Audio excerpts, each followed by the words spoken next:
सुमन कुमार।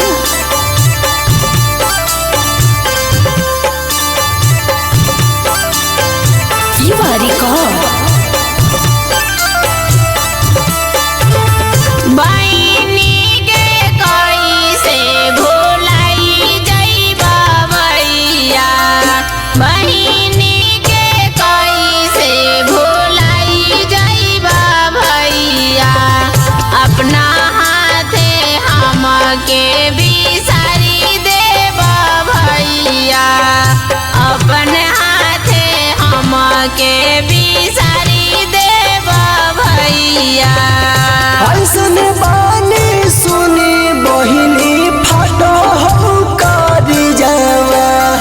ऐसन बानी सुनी बहिनी फाटो हो करी जावा।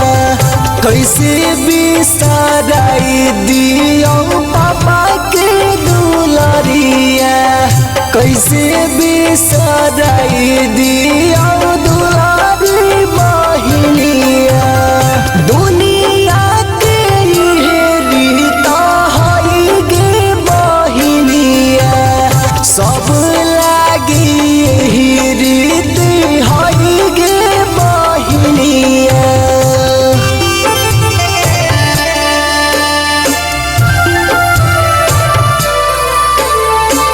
मिक्स बाय ननन किशोर राजा।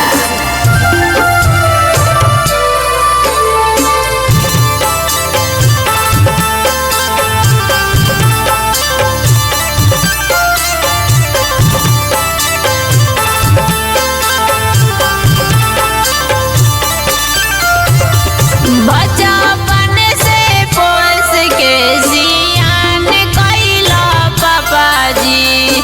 शंखा पनिया ढारी के वीरान कैला पापा जी।